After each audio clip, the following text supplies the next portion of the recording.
súper importante de la enfermera y el médico, junto con la cédula profesional.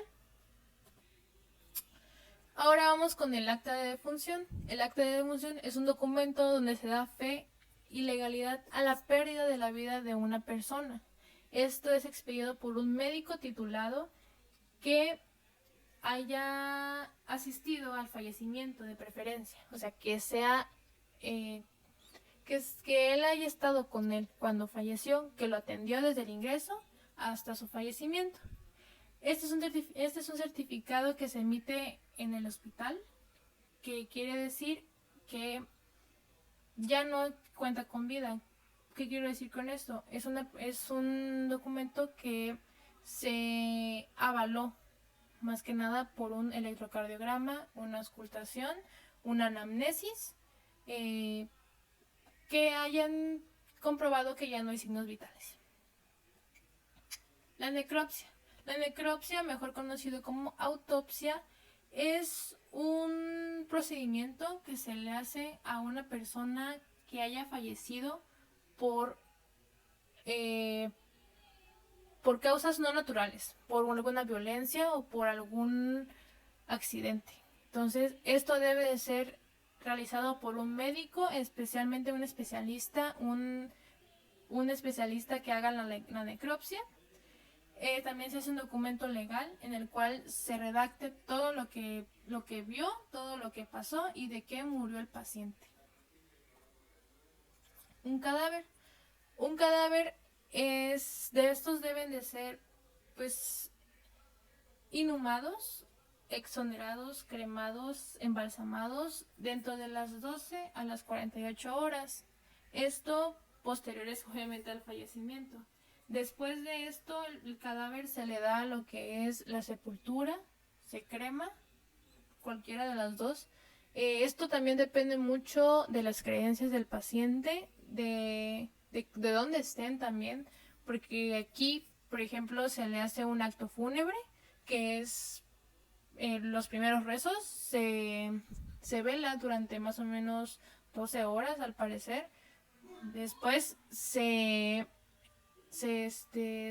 llega a enterrar o se crema y posterior a los 8 días se hace un rezo. Posterior a esos 8 días se hacen unos 40 días que son igual a otro rezo y luego está el famoso cabo de año, que es donde se celebra el fallecimiento de esta persona. Traslados al extranjero. Una persona que falleció en un lugar donde no pertenece se tiene que trasladar a donde es. ¿Esto qué necesitas para esto? Un certificado de defunción, comprobación de embalsamiento, permiso de traslado internacional. No se puede trasladar a un cadáver si no está embalsamado. ¿Por qué? Un cadáver comienza un proceso de descomposición. Esto quiere decir que es de horas realmente, horas en las que el cadáver se comienza a descomponer, comienza a sacar olores que son un poco desagradables, entonces el cadáver no aguanta, se tiene que embalsamar para que llegue bien y se pueda hacer su acto fúnebre. El testamento. Los testamentos son documentos legales que se expiden por un profesional, un abogado o por una persona misma. Esto es un documento personal en el cual se redacta para dejar bienes, pertenencias, lo que sea, a personas familiares, amigos, seres queridos, lo que sea. Este documento se puede hacer las veces que uno quiera, se puede hacer las veces que, por ejemplo, le dejé algo a mi mamá, me peleé con ella, hago un testamento y le quito todo, por ejemplo. Hay un mes, el mes de septiembre es el mes del testamento, y para eso tenemos los tipos. Los tipos de testamento son 4. El primero es el público abierto, que este es expedido por un profesional o una persona que está capacitada, creo que es un abogado. El público cerrado, que este es nada más, igual es expedido por un abogado, pero son nada más inmuebles. El público simplificado. Igual son cosas pequeñas más o menos. Y el oleógrafo. El oleógrafo es el testamento que no se hace con un profesional. Es un testamento que yo hago con mi puño y letra y firmo. Es muy importante que se ponga la firma, porque ha pasado muchas veces que personas hacen su testamento pero no firman. Esto no cuenta como un testamento, porque aunque esté hecho con el puño y letra de la persona, no cuenta como testamento porque no está su firma que compruebe que de verdad lo hizo él. Capítulo 9. Apoyo tanatológico en la vejez. Bueno, pues la vejez en nuestra cultura, actualmente aquí en México, la vejez es es un simbolismo de fealdad, de disfunción, de incapacidades, por lo cual al momento de que una persona fallece estando pues viejita, se tiene la mala costumbre de decir ya le tocaba, o algunas personas más groseras, por así decirlo, dicen ya estaba robando oxígeno, ya era su hora. En cambio, cuando una persona joven fallece, dice, o sea, es una muerte más dolorosa y dicen así como, tenía mucho por vivir, no le tocaba, estaban muy jóvenes. Entonces, duele más en nuestra sociedad una muerte joven que una muerte adulta, cuando al final del día las dos son una pérdida de vida importante de un ser que tiene familia o tuvo familia. Para esto tenemos lo que son los tipos de vejez. La vejez cronológica, que la vejez cronológica es la que se considera después de haber cumplido 65 años. También tenemos lo que es la vejez funcional. La vejez funcional corresponde al término de viejo, como un símbolo de incapacidades, disfunciones, hasta limitaciones, vaya. El tercero es una etapa vital, que es la vejez que resulta más equilibrada, una persona que acepta de verdad que ya está envejeciendo, que al final del día sigue siendo una persona capaz dentro de sus posibilidades, ¿no? Tenemos también lo que son las preguntas. Cuando una persona va envejeciendo o comienza a envejecer o ya está en una etapa de envejecimiento, comienzan con las preguntas de ¿por qué envejecemos?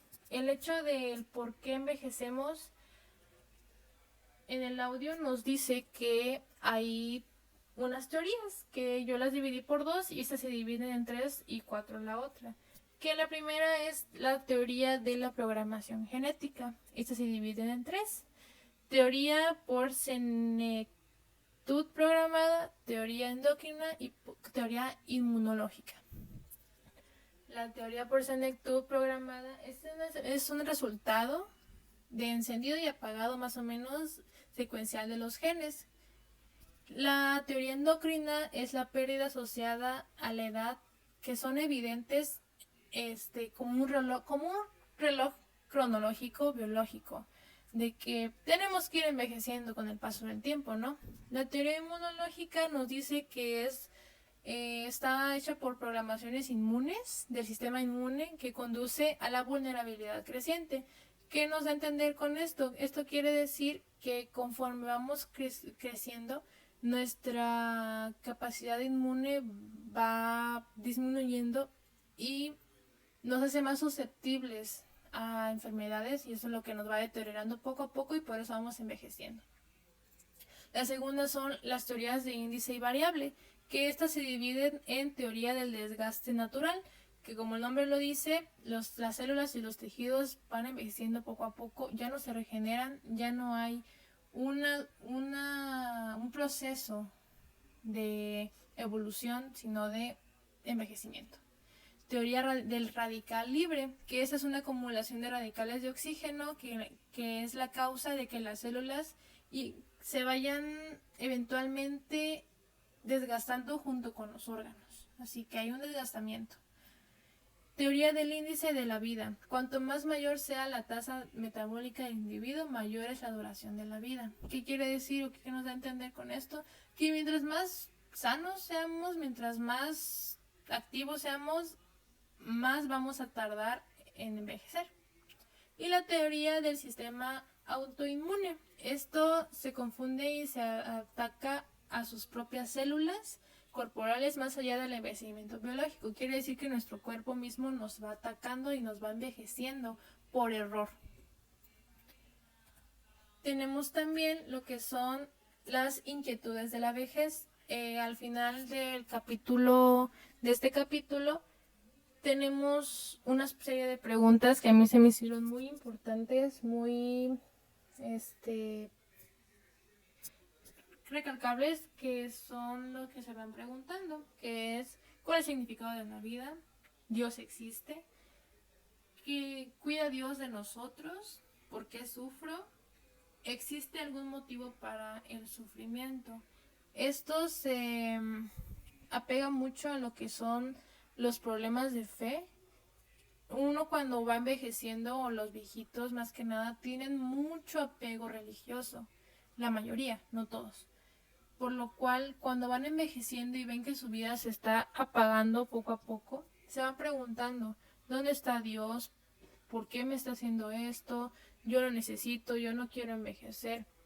Entonces tienen un déficit de fe por el cual se van haciendo hasta más susceptibles, porque para ellos a veces las creencias y su fe es algo muy fuerte, y como ya no hay cierta, comienzan a surgir estas dudas, esta forma de pensar va cambiando y los va haciendo más susceptibles, y comienzan con los problemas de identidad, por ejemplo las depresiones en el adulto mayor, que son muy comunes en esa edad, o el aislamiento social. Bueno, continuamos con lo que son los duelos en la edad adulta.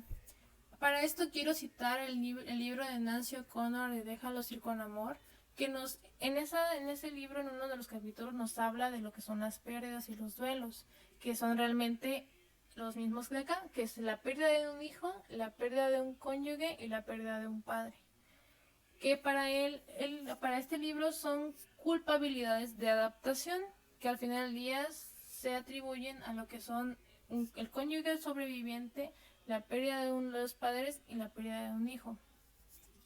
En Nancy O'Connor, en Déjanos ir con amor, nos dice que el cónyuge sobreviviente, cuando es en una edad joven, normalmente en los hombres, es más probable que rehaga su vida. En poco tiempo encuentra una persona y comienza a hacer su vida de nuevo. En cambio, en una mujer es más complicado, sufre un duelo, lo sufre demasiado.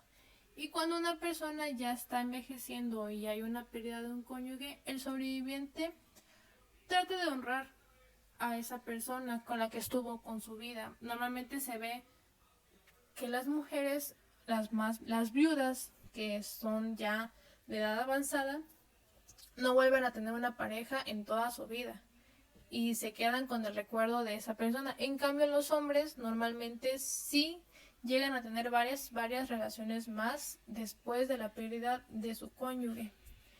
La pérdida de uno de los padres. Nancy O'Connor nos menciona que dependiendo la etapa de tu vida es cómo vas a sufrir tu duelo, siendo niño, adolescente, adulto y adulto mayor. ¿Qué nos quiere decir esto? Cuando somos niños, la pérdida de un padre puede ser significativa.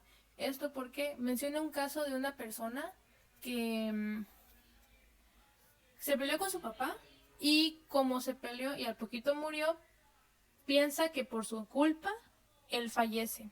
En cambio, cuando uno es adolescente, la pérdida de un padre puede ser significativamente porque puede causar problemas psicológicos en esta persona.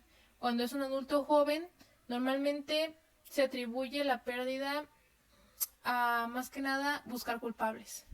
¿Por qué se suicidó? Si se suicidó por el trabajo, por problemas económicos, y así. En cambio, si es una pérdida de unos padres ya de adulto, se da lo que es normal. por así decirlo. ¿Por qué? Porque tenemos la creencia tonta de que los padres tienen que ir primero que los hijos, aunque eso es circunstancial, no tiene nada que ver con la vida. Y por último, la pérdida de un hijo. La pérdida de un hijo coloquialmente no tiene nombre. ¿Por qué? Porque es el dolor más fuerte que un padre puede sentir, la pérdida de un hijo. Nancy O'Connor nos menciona que la pérdida de un hijo para el hijo sobreviviente es una de las etapas más feas de su vida. ¿Por qué? Porque los padres tratan de justificar su pérdida con el hijo sobreviviente. ¿Eso qué nos quiere decir? Que tratan de relacionarlo, tratan más que nada de cómo sustituirlo, de una forma fea de decirlo. ¿Por qué? Porque lo comparan con el hermano fallecido, lo comparan con cosas que hace ahorita, con el que, por ejemplo, una forma de que, ay, agarró la cuchara igual que su hermano, ay, hace esto igual que su hermano. Y luego, después de esas comparaciones, tratan de justificar sus acciones del hijo fallecido. En el capítulo 10 vemos lo que es el duelo por la pérdida de la relación de una pareja. Para esto hice un mapa en el cual nos menciona a varios autores, que es Words, Wall y Castello. Words nos dice que la relación entre el difunto y el sobreviviente es circunstancial. Porque más que nada aquí le entendí, no nos habla tanto de un duelo de muerte, sino de un duelo de separación, porque tomemos en cuenta que un duelo no solamente es hacia una persona que haya fallecido, sino es la pérdida de esa persona. Un duelo también se considera a una ruptura amorosa, una separación. Un duelo también es una pelea que ya lleva años de que no se hablan, también eso se considera un duelo. Entonces Ward nos dice que depende de la relación entre el difunto y el sobreviviente o entre los afectados. ¿Qué quiere decir? Cómo terminaron, si terminaron bien, si terminaron mal. Esto quiere decir que si en algún momento hubo mucha pelea en la relación y luego terminan, el duelo va a ser duro, pero no va a doler tanto. Y si esta persona llega a fallecer, igual le va a doler, pero va a decir, peleábamos mucho. Por lo que dice es que como se produjo el rompimiento al modo de afrontar el malestar emocional y las redes de apoyo social de la familia. Esto también se puede expresar como una ausencia de sentimientos. Esto va relacionado a cómo terminó la relación, cómo se dejaron estas personas. Wall nos dice que hay grados de evolución. Los duelos pueden ser complicados o patológicos. Un duelo se considera patológico cuando ya lleva más o menos, creo que después de 2 años ya se considera un duelo patológico, que es un duelo que ya no se puede soltar y que se necesita intervención. El duelo son etapas que se tienen que vivir. El duelo no tiene secuencia, no tiene un ciclo. Todos viven su duelo de diferente manera y en el tiempo que ellos consideren. Se considera un duelo patológico después de 2 años. Esto sí ya es una intervención más específica. Y Castello, ninguno de los 2 autores anteriores nos pudo definir el duelo de una pérdida de una pareja, pero Castello sí nos quiere definir como la la enfermedad afectiva extrema que una persona siente hacia otro a lo largo de sus diferentes relaciones de pareja. Esto más que nada se divide también en la necesidad de sentirse parte de una relación y la necesidad emocional del tipo afectivo. Esto más que nada lo relaciono ante las personas que no saben estar solas, que necesitan una persona que los quiera, que necesitan sentirse queridos. Las personas, por ejemplo, que tienen apego ansioso son personas que necesitan tener a alguien al lado para sentirse bien.